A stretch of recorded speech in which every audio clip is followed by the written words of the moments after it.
Nah, adapun kisah Nabi Daud di surat An-Naml, ya hanya Allah sebut sedikit saja. Walaqad ataina Dawuda wa Sulaimana ilmah. Di ayat yang ke-15. Dan sungguh telah kami berikan kepada Daud dan Sulaiman ilmu. Ya, maka laki-laki yang membangun peradaban itu landasannya adalah ilmu, bukan yang lain. Wa qala alhamdulillahilladzi faddalana ala katsirin min ibadihil mu'minin. Dan keduanya berkata segala puji bagi Allah yang telah melebihkan kita atas sebagian besar dari hamba-hambanya yang beriman. Wa waritha Sulaimanu Daud. Kemudian Sulaiman mewarisi Daud. Nah, hanya sampai di situ pembahasan tentang kisah Nabi Daud. Setelahnya nanti kisah Nabi Sulaiman alaihissalam. Nah, apa yang kemudian ingin Allah Subhanahu wa taala ajarkan kepada kita? Ya, apa yang ingin Allah sampaikan?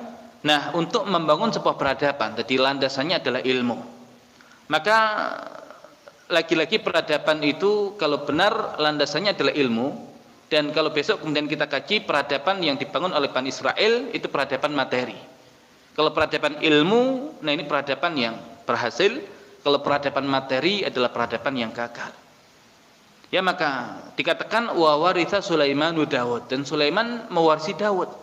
Yang diwarisi oleh Nabi Sulaiman itu bukan hartanya, bukan kekuasaannya, tapi yang diwarisi adalah ilmunya. Dan karena yang diwarisi adalah ilmunya, maka harta itu ngikut. Ya, maka kekuasaan itu ngikut. Nah, ini yang harus kita dudukan. Kalau kemudian yang dikejar di awal itu adalah posisi, nggak ada harta, nggak ada ilmu. Nah, yang ada nanti ilmu itu nggak bisa didapat. Dan kalau harta pun didapat, itu didapat dengan cara yang tidak barokah. Ya, memanfaatkan posisi yang dia sebetulnya tidak layak berada di posisi itu. Atau kalau yang dimiliki adalah harta duluan, ya dengan semua fasilitasnya, tapi tidak ada keilmuan di situ, itu juga sama. Tidak ada sesuatu yang bisa diharapkan.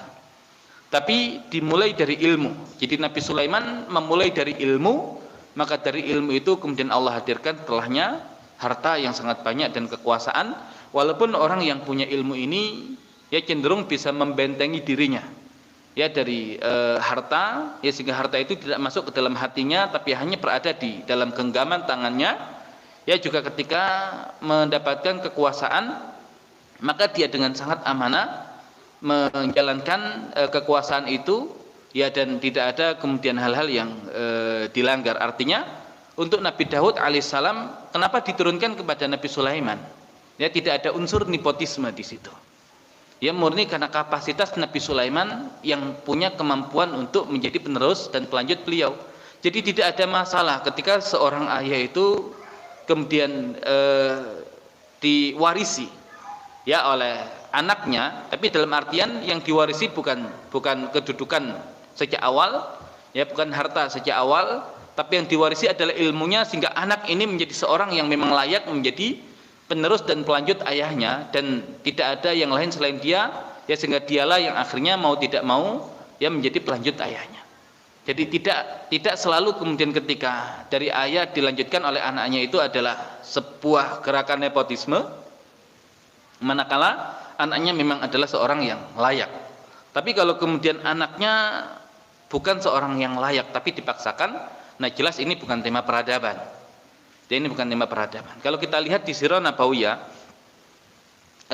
ketika Nabi mengatakan masa al-khilafah ala minhajin nubuwah berlangsung selama 30 tahun, ya, di mana Nabi Muhammad SAW meninggal di tahun ke-11 Hijriah. Ya, maka berlangsung masa khilafah ala minhajin nubuwah 30 tahun, dan kita tahu nanti ada Khalifah Abu Bakar As-Siddiq. Kenapa beliau menjadi khalifah pengganti Nabi SAW? Karena beliau adalah orang yang paling kompeten. Sepeninggal Abu Bakar nanti ada Umar bin Khattab. Kenapa beliau orang yang paling kompeten?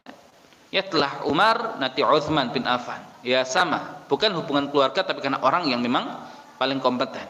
Dan setelah Utsman nanti Ali bin Abi Thalib, ya, juga tidak punya hubungan keluarga, tapi orang yang dianggap paling kompeten.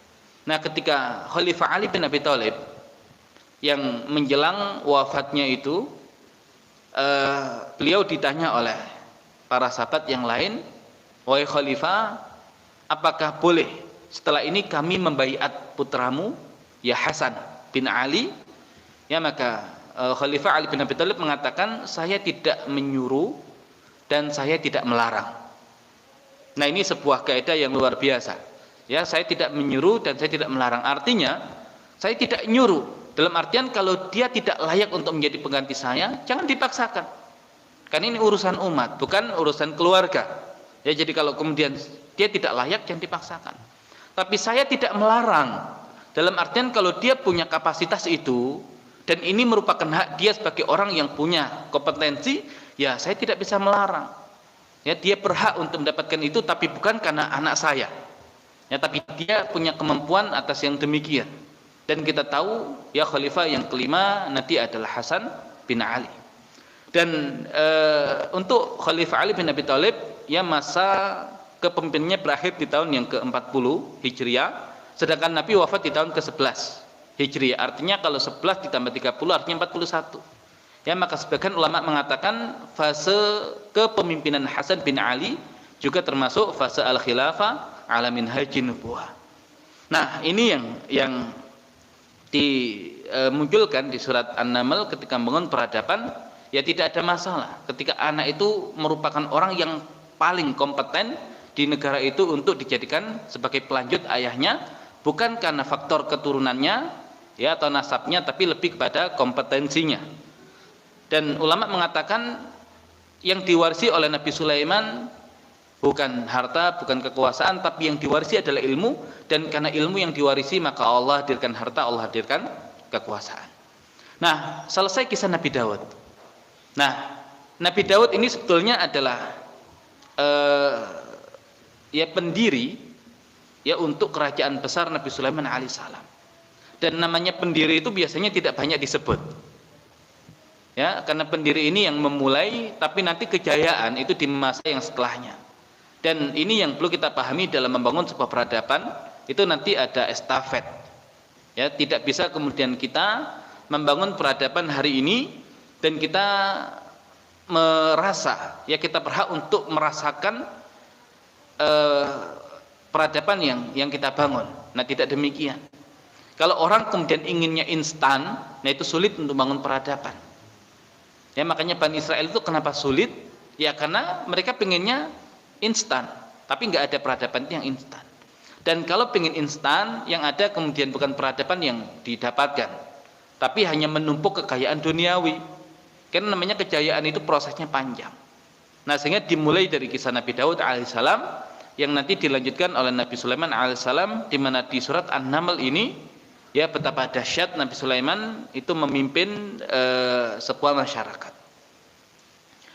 Dan ketika Allah Subhanahu wa taala berikan kitab kepada Nabi Daud alaihissalam, yaitu kitab Zabur, yang sebelumnya sudah ada kitab Taurat, maka dengan kitab inilah Nabi Daud memimpin masyarakatnya, dan dari kitab inilah Nabi Sulaiman mewarisi ilmu dari ayahnya, yang dengan kitab inilah Nabi Sulaiman memimpin kekuasaannya dan bahkan bisa mengatur ya sampai bangsa jin, ya mengatur hewan-hewan, walaupun Nabi Sulaiman sudah meminta kepada Allah agar tidak Allah berikan yang demikian kepada orang lain sepeninggal beliau, dan Allah kabulkan itu. Sehingga tidak mungkin ada yang bisa menyamai Nabi Sulaiman alaihissalam ya di dalam tadi kekuasaan yang mencakup dunia jin dan dunia hewan. Adapun berkaitan dengan manusia, maka yang demikian masih sangat mungkin. Dan bayangkan kalau kitabnya itu kitab Zabur, dan Zabur itu hanya manhaj, ya hanya panduan, bukan mukjizat. Sedangkan Al-Quran itu adalah manhaj yang mukjizat. Maka harusnya kalau dengan Zabur saja bisa untuk memimpin bumi ini, maka dengan Al-Quran ya justru akan sangat bisa digunakan untuk memimpin bumi ini. Karena semua rangkuman kitab-kitab yang ada di masa yang lalu, yaitu semua Allah Subhanahu wa taala kumpulkan intisarinya ya di dalam Al-Quran. Kitab mukjizat yang kemukjizatannya tidak akan pernah berakhir. Nah, jadi Nabi Daud sebagai ayah, beliau membangun pondasi peradaban. Tapi nanti yang melanjutkan adalah Nabi Sulaiman alaihissalam. Ya, sebagian ulama mengatakan Nabi Daud ini yang kemudian berdarah-darah dengan banyak berperang. Ya, makanya mukjizat yang diberikan oleh Allah Subhanahu wa taala kepada beliau adalah kemampuan membuat baju besi, ya dengan melunakkan besi itu, ya kan memang banyak hidup beliau dilakukan dengan banyak berperang. Ya walaupun setelahnya nanti ketika sudah mulai stabil, nah di situ Nabi Sulaiman mulai melakukan pembangunan yang kemudian karyanya begitu luar biasa. Ya tapi karya besar Nabi Sulaiman ya tidak lepas dari jasa sang ayah yaitu Nabi Daud alaihissalam.